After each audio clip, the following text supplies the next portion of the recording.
제가 어디 밥 먹는 자리에서 뭐 얘기한 것 같은데 별을 그냥 이렇게 만들었으니까 구슬치기 하시듯이 우주 넓으니까 그냥 얘따 가서 자리 잡아라 그래서 퓨 이렇게 풀어놓으시진 않으셨을 거란 말이에요. 그죠?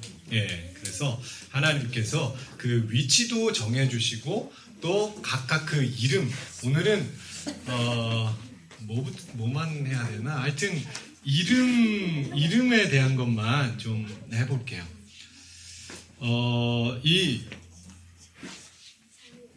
이름을 이름대로 이렇게 부르신다라는 그 표현을 영문 성경 몇 버전을 이렇게 찾아보니까 뭐라고 돼 있어요? 빨간 글씨. 한번 원어민 읽어보시죠. 빨간 글씨. He gives names to all of them. 무슨 뜻이야? 이름을 다 준다. 이름을 누가? 하나님이. 하나님 이름을 주셨대요. 예, 그러니까 별들의 이름이 원래는 사람이 지금 뭐 무슨 헤라클레스다, 무슨 셈페우스다, 이건 다 사람이 붙인 이름이고 원래 하나님께서 붙여놓으신 이름들이 원래는 있었어요. 우리가 까먹었고 구전이 안 되고 기록으로 안 남아 있어서 그렇지 많은 부분을 까먹고 근데 그래도 구전과 기록으로 남아있는 것들이 좀 있어요. 그래서 그런 것들을 이제 이 어떤 학자가 19세기 중반 고전학과 언어 역사를 연구하는 여자 그리스도인 학자가 시편 147편 4절 아까 읽은 그 말씀에 감동을 받고 여러 고대 언어에서 별들의 이름들이 의미하는 어원을 조사하는데 여생을 다 보냈다. 그녀는 1963년 이게 마자로트라는 황도 12궁이라는 책 제목의 책을 이제 출간을 하게 돼요. 그 책을 보고 또 감동받은 사람들이 또 계속해서 이 원시 언어와 언어 이 무슨 하여튼 기원이 있는 언어들을 조사를 하기 시작했어요. 별과 관계에 있는 그런 것들을 막 이렇게 깊이 파보니까 좀 발음이 비슷하고 그 의미가 가지고 있는 게 좀 비슷한 말들이 쫙 이렇게 모아지더라고요. 예를 들어서 이런 말이에요. 우리 사라 있잖아요. 사라. 예, 사라이가 공주라는 뜻이잖아요.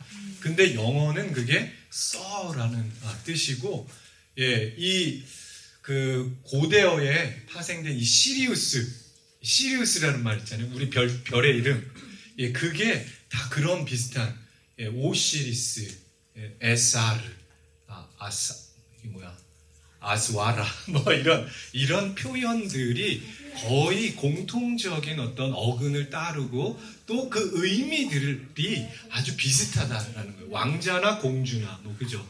존경을 표현하는 뭐 이런 뜻 이런 것들이 다 그 비슷한 어원과 뭐 그런 거를 따르고 있다라는 것들을 이분이 이제 찾아냈는데 여러분 어제부터 별자리들을 이제 많이 배우셨잖아요. 스피카라는 거 뭐 배우셨나요? 생각나요? 어제 막 이렇게 얘기했는데 생각 안 나요? 스피카는 어제 그저께구나. 저쪽에서 이렇게 뭐죠? 북두칠성 손잡이 따라가면서 이렇게 찾았던 별 있잖아요. 그 목동 자리의 1등성. 그게 이제 아크투루스고 그 밑에 내려가면 처녀자리 1등성이 스피카예요. 예. 그런데 이 스피카라는 뜻은 가지, 브랜치라는 뜻이 있고 아크투루스는 주님께서 오시다 이런 표현을 가지고 있고 폴룩스, 안타레스, 시리우스, 엘라드, 프로키온, 베가 이런 것들이 고대어를 가서 이렇게 찾아보니까 이런 뜻을 다 가지고 있는 것을 이 학자가 이제 찾아내게 됐어요. 그러니까 별 하나하나의 이름과 그 의미들을 찾아내게 됐고요. 그 다음에 이제 별자리 그 성경 말씀에 보면 이런 별자리에 대한 이야기들이 많이 나오거든요. 여러분 별자리는 지금 우리 이완 교수님 통해서 배우셨는데 별자리를 하나님께서 어딨냐? 하도 많아가지고.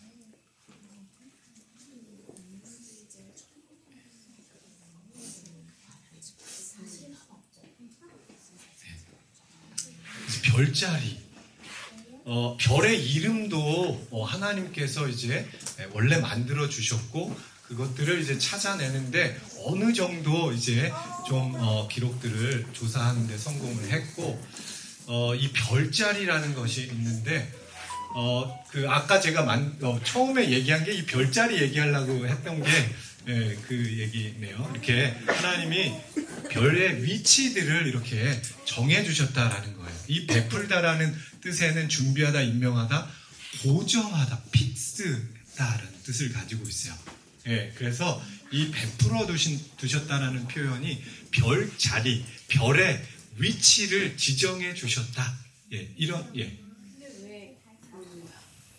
왜 아담은 첫 번째 조상이잖아요, 저희의. 네. 그럼 그때도 별이 비명이 많았을 텐데 왜 이름을 그때는 남기지 않았을까 갑자기 그런 생각이. 이름을? 별자리 하나하나 성경에 네. 왜 남겨주지 않았을까 그런 생각. 그러니까 별자리의 이름, 별 이름이 성경에도 나와요. 별 이름 나오죠, 당연히. 그래서 이제 지금 제가 아까 그 얘기를 하려고 그러다가 딴 데로 간 것 같아요. 하여튼 자, 보세요. 별자리 이름이 이런 게 나옵니다. 우리가 어제 불렀던 이름들이에요. 자, 이게 성경 욥기 9장 9절 10절이에요. 북두성, 삼성, 묘성과 남방의 밀실. 이게 무슨 뜻이냐면 북두성이 뭐냐면 북두성이 뭘까요? 어떤 사람은 북두칠성이라고 이렇게 이야기하는 사람이 있는데 북두칠성 근처긴 해요 다. 근데 영문 성경에 보면 아크투루스라고 나와요. 아크투루스는 뭐냐면 목동자리, 목동자리. 목동자리. 그러니까 북두성은 목동자리라는 표현을 그렇게 할 수 있고, 삼성은 뭐예요? 오리온이라고 나와요. 영문 성경을 한번 여기 펴보시면 오라이온이라고 이렇게 나올 거예요. 저 묘성은 어제 봤던 그 좀생이별 있죠? 그 성단, 그런 게 있고, 남방의 밀실. 우리가 대부분 이제 성경이 어디서 기록됐어요? 북반구에서 지었잖아요. 그러니까 남방의 밀실이라는 거는 저기 남쪽, 이 지구가 둥그러니까 우리 북쪽 하늘에서 보이는 거 말고 남쪽 하늘 저 밑에서 보이는 그 수많은 별들, 이거를 표현해가지고 남방의 밀실 별들을 만드셨으며 셀 수 없는 귀한 일을 이제 행하셨다라고 이렇게 하는 거예요. 이게 이제 제가 여기 이것도 제가 그 PPT로 좀 그 PDF로 만들어서 좀 드려야 될 것 같네요. 이런 거예요. 이게 목동자리, 삼성, 이게 이제 오리온, 이게 묘성 플레이아데스라고 하는 거. 이게 어디 있냐면 황소자리 바로 오른쪽 옆에 있었죠. 어제 보셨죠? 그 다음에 욥기 38장에 보면 또 이런 표현이 나와요. 내가 묘성을 메어 떨기 되게 하겠느냐, 삼성의 띠를 풀겠느냐. 이게 묘성이 이제 별들이 이렇게 모여 있는 그런 성단인데, 요거는 이제 삼성이고, 잠깐만, 이 묘성이라는 거는 아까 묘성을 메어 떨기 되게 하겠느냐. 떨기라는 게 뭐예요?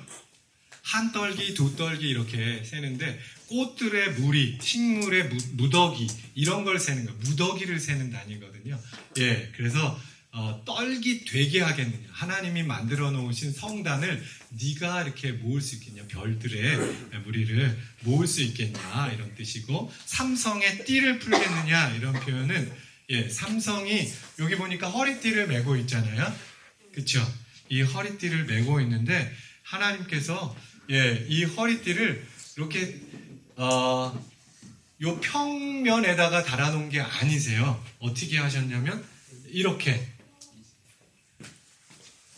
요게 평면에서 볼 때, 우리가 볼 때는 이렇게 보이잖아요. 근데 실제 거리, 얘는 여기에 있고요. 얘는 쫙 위에 있고, 얘는 여기에 있는 거예요.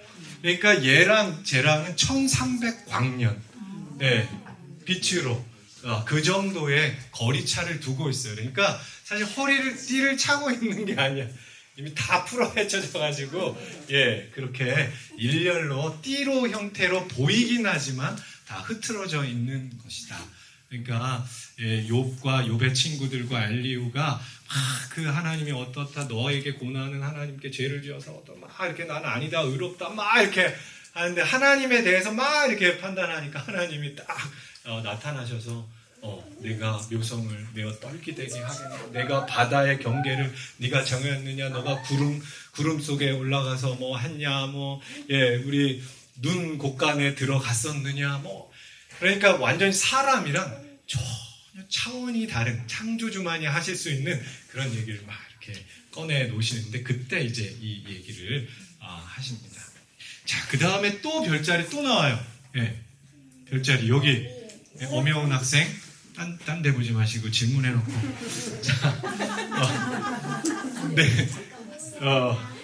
내가 12궁성이 뭐예요? 황도 12궁이라는 겁니다. 이 황도 12궁은 지금으로부터 대략 거의 한 5,000년 전에 이 황도 12궁이 있었는데 아직도 그 이름을 그대로 이렇게 사용을 하고 있습니다. 내가 12궁성을 때를 따라 이끌어내겠느냐, 북두성과 그 속한 별들을 인도하겠느냐. 그러니까 아까 그 북두성은 아크투루스고 그 속한 별은 목동자리를 이제 의미한다고 그렇게 했죠. 황도 12궁은 이 해를 따라가는 그 길에 그 따라가는 그 별자리들을 의미합니다. 그래서 탄생 별자리 있죠. 탄생. 우리 그 한국은 무슨 띠 이렇게 하는데 서양은 그 태어난 그 시간을 가지고서 우리 몇 월 며칠 날 이렇게 태어났다 이러면은 무슨 탄생 별자리를 가진 거예요. 그러니까 이게 뭐냐면 그때 이게 12개의 별자리, 그러니까 한 달 동안이 30일이잖아요. 30일 동안 정오에 이렇게 요게 지구가 있고 요게 태양이 있고 요 반대편에 지나가는 요만큼 요 각도, 그죠? 요 각도만큼 해당하는 그 별자리들이 그분이 태어난 그 시간에 해당되면 이제 그 별자리가 이렇게 되는 거예요. 예를 들어서 이런 거죠. 자기 생일이 우리 유준성 집사님 몇 월 며칠? 7월 23일. 7월 23일. 그러면 사자자리. 사자자리. 사자자리. 이렇게 되는 것이고, 그 다음에 또 우리 홍 집사님 12월 7일. 그러면 이제 궁수 자리가 이렇게 되는 겁니다. 그 해 이렇게 태어났을 때 그때 그 날짜에 정오에 그 범위 나이, 그 궁수 자리 그 범위 내에 그게 딱 있었던 거예요. 이건 양력입니다. 음력으로 하시면 안 돼요.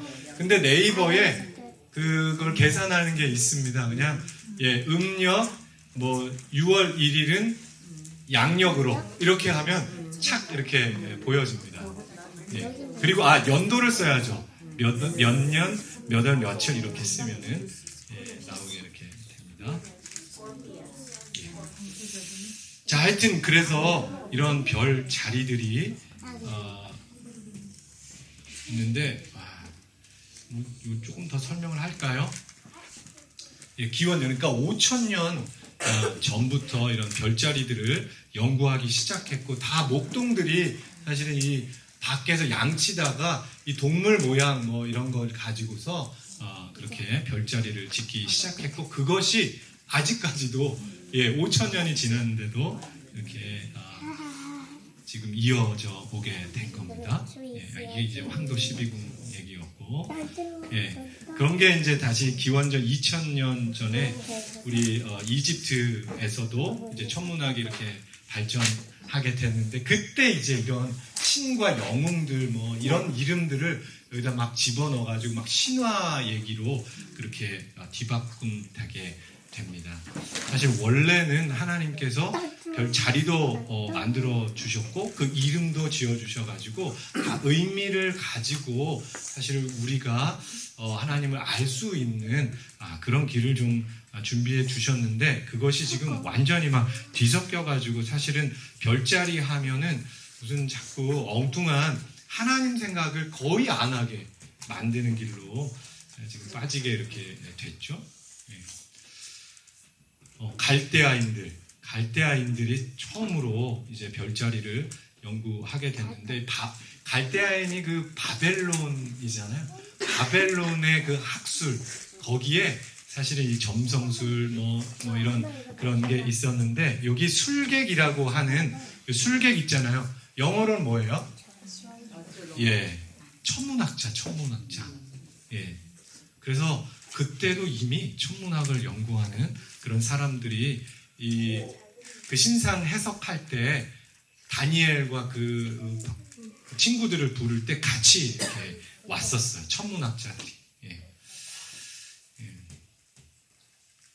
뭐 이 별은 알죠? 동방 박사의 별은 그래요. 자, 아까 이제 별의 이름만 잠깐만 얘기하고 마칠게요.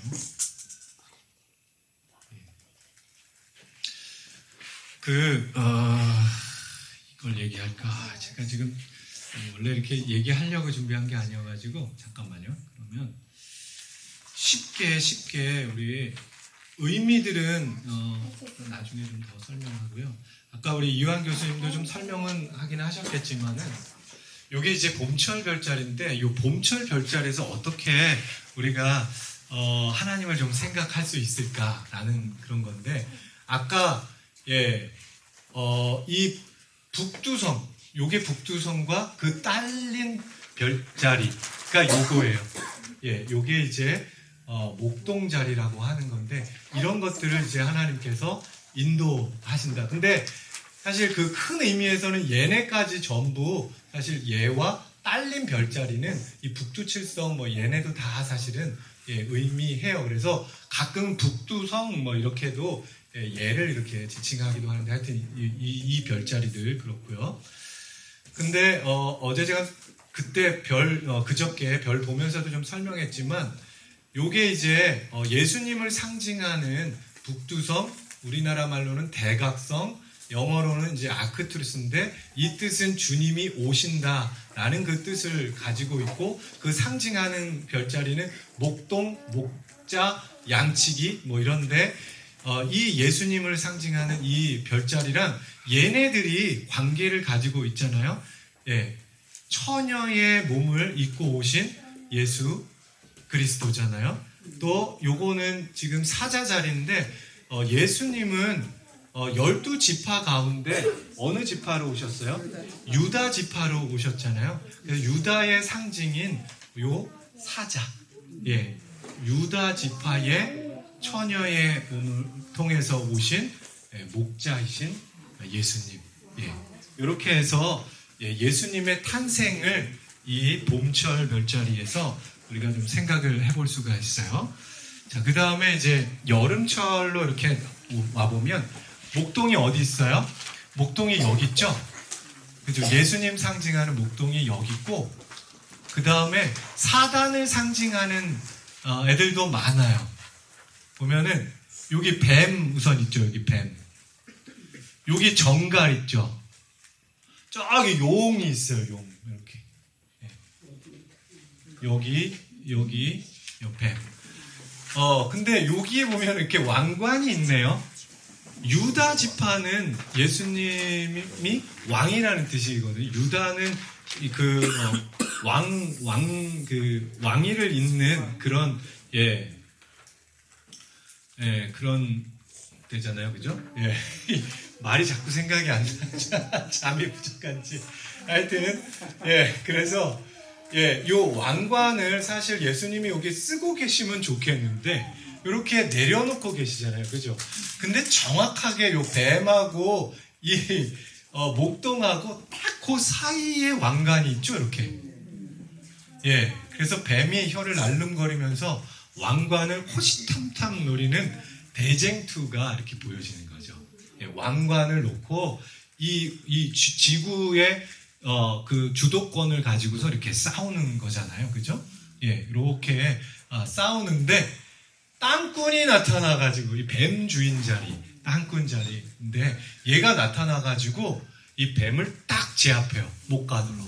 예, 이렇게 지금 잡고 있죠, 그죠? 그러니까 이 뱀 친구 누구? 정가리가 이 땅꾼의 발을 이렇게 탁 물어요. 그러니까 요 궁수, 얘는 궁수가 요 활을 이렇게 쫙 겨누고 있는데, 예, 이 정갈에 이 머리, 예, 머리에 심장이 있대요. 이쪽 부분을 쫙 이렇게 겨누고 있어요. 예, 그러니까 사실은 발꿈치 물려봐야, 그죠? 예, 근데 이렇게 이 중요 부위를 물리면 얘는, 예, 누가 이기겠어요, 그죠? 그러니까 결국 얘가 이길 것 같으니까 저 위에서 누가 와요? 저기서 이제 용이 가만히 있어, 내가 가서 도와줄게 하면서 옛뱀 걔가 용이 저쪽에서 막 이렇게 날라와요. 근데 여기 있던 얘 있잖아요, 이 장수 헤라클레스, 이 장수가 요 다리 있죠, 요 다리. 요 다리로 지금 뭘 하고 있어요? 어디가 하면서 머리를 탁 이렇게 제압하고 있잖아요, 그죠? 그래서 이 여름철 별자리, 봄철에서는 예수님의 탄생을 의미했다면 여름철은 예수님이 이 땅에 오셔서 이렇게 대쟁투를 벌리는 그런 장면과, 또 대쟁투는 십자가를 통해서 승리하셨잖아요. 여기 십자가도 사실 있어요, 이렇게. 요게 북십자성이라고 하거든요. 예, 요 북십자성. 예, 그런, 예, 요 여름철 별자리를 통해서는 그렇게 좀 우리가 예수님의 그 대쟁투와 또 대쟁투를 이기신 그런 방법에 대해서 좀 이해할 수 있습니다. 예. 이 가을철은 사실 조금 의미를 좀 찾기는 좀 어렵지만, 제가 하나 찾았다면 이런 고래자리, 고래하면 생각나는 누구? 요나, 그죠? 요나. 예, 요나는 예수님을 상징하죠. 예수님의 무슨 상징? 부활. 예, 돌아가시고, 예, 그 무덤에 계셨다가 부활을 상징하는 그 요나. 그래서 이제 여기 바다, 남쪽 물고기, 물병, 고래, 바다를 많이 여기 상징하잖아요, 그죠? 그래서 이걸 통해서는 이 가을철 별자리, 예수님의 이제 십자가에서 돌아가시고 부활하신, 예, 그런 그 예수님의 어떤 그 사역을 생각해 볼 수가 있을 것 같아요. 예, 겨울에는 많은 부분에서 의미를 찾을 수는 없지만 우리가 딱 여기서 뭘 찾아요? 오리온 대성, 그죠? 네, 이 오리온 대성은 이 오리온 대성운을 통해서 우리가 늘 고대하는 예수님의 재림을, 예, 우리 겨울철 별자리에서 이렇게 찾을 수가 있어요. 자, 그다음에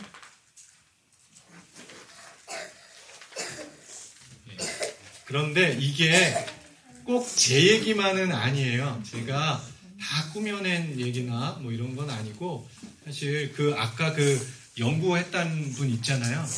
그분이 이제 별자리들을 막 이렇게 연구를 해보니까, 예, 이게 아까 이제 12궁성들이 있는데, 그 별자리의 모임을 이제 궁이라고 이렇게 표현하는데, 처녀궁은 이렇게 초림의 예수님이에요. 그러니까 처녀의 몸에서 나타나신 태어나신 그 예수님, 예, 그분을 이제 이렇게 의미하는데, 이렇게 이 별자리들이 이런 식으로 이렇게 이루어져 있어요. 근데 이런 것들을 이렇게 성경을 이렇게 보면은 그 가지 이런, 예, 근데 이새 줄기에서 한 싹이 나면 그 뿌리에서 한 가지가 난다 이렇게 했는데, 그 가지가 예수님이잖아요, 그죠? 예, 그래서 이 처녀 자리에 나타난 그 이름과 그 의미들을 이렇게 보면 성경이랑 예수님을 이렇게 매칭을 해볼 수가 있어요. 예. 이것도 마찬가지로 처녀, 그죠? 처녀의 몸을 통해서 예수님께서 이렇게 나셨잖아요, 그죠? 그래서 예, 이런 것들을 이렇게 보면 그런 거예요. 뭐 이 어떤 그 이게 어디야? 뭐 덴데르 사원에 갔더니 저런 그 머리털 자리의 그림을 사실 이 그림들이 이렇게 그리는 게 진짜 신기한 거잖아요. 어떻게 별 2개 딱 찍어놓고 그게 무슨 뭐 사냥개라고 막 이렇게 하기도 하고 3개 찍어놓고 여우라고 하기도 하고 막 그렇거든요. 그게 너무 신기한 거예요. 그런데 그렇게 그 어떤 뭐 민족이나 뭐 이런 데 이렇게 가서 찾아보면 비슷한 그림들을 이렇게 별자리를 그려놓고 별 3개 찍어놓고 여우를 이렇게 막 그려놓고 저 머리털 뚜루룩 돼 있는 거기를 이 엄마가 아이를 안고 있는 그런 그림을 이렇게 그려놓은 그림들을 이렇게 보고 처녀는 저렇게 이삭을 쥐고 있는 그런 그림들을 공통적으로 이렇게 그렸다라는 거예요. 네. 이 민족 저 민족이 이렇게 다 다르게 표현을 했을 수 있는데 많은 것은 달라요. 그런데 공통된 부분들이 있다라는 것을 이렇게 찾아냈어요. 그래서 뭐 이런 그림도 이건 의미 그죠? 이 반인 반마 이건 예수 그리스도의 신성과 인성을 가졌고 또 이리를 창으로 찌르고 동시에 십자가 위에 위치해 있어서 죽음으로 사단을 이기심을 표현하고 이런 그림들을 이렇게 그린다는 것이 신기한 일이죠. 그래서 이것들이 아마 성경과 또 그리고 하나님께서 처음에 우리 조상들에게 이야기로 이렇게 해주셨던 것들이 구전되고 이렇게 하면서 이렇게 뭐 다른 뭐 표현으로 이렇게 된 것도 있겠지만 또 남아 있는 것들은 공통된 그런 것들이 좀 남아 있고 이런 것들을 이제 알 수 있다. 그래서 뭐 이런 이게 이제 구무궁은 9번째의 그런 그 별 궁인데 여기는 이제 재판장으로 다시 오실 예수 그리스도. 그래서 아까 제가 말씀드렸던 오리온 자리, 그죠? 오리온 자리는 이제 예수님의 그 승리를 가지고 이 땅에 재림하실 그 예수님을 표현하는 별자리로 이렇게. 그래서 저희가 사실은 뭐 제가 다 설명을 드릴 수 없고 제가 이걸 PDF로 좀 가지고 있어요. 그러니까 여러분들이 그걸 좀 이렇게 한 개씩 좀 읽어 가시면서 안식일 오후에 가족들이랑 좀 이렇게 같이 나누고 이렇게 하면은 좋을 것 같습니다. 혹시 뭐 별자리에 대한 엄영훈 학생 또 질문 있습니까? 없습니까? 질문 있으신 분 없어요? 네.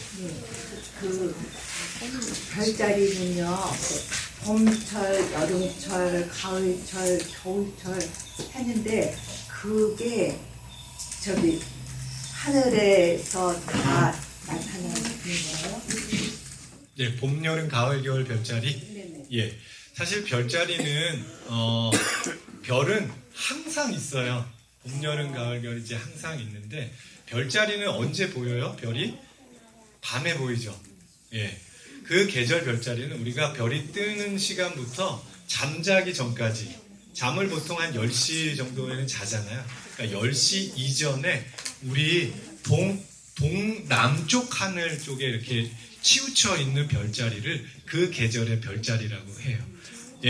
그래서 우리 위에서 이렇게 내려다 보면은 계절이 사계절이니까 4등분을 할 수 있잖아요, 그죠? 그래서 이렇게 쭉 이렇게 공전하면서 자전을 하기 때문에 하루에 1도씩 이렇게 계속 동에서 서로 이 별자리들이 이동을 하거든요. 그래서 30일을 지나면 30도가 지나고 석 달 90일이 지나면 90도가 지나가서 한 계절이 지나가는 거예요.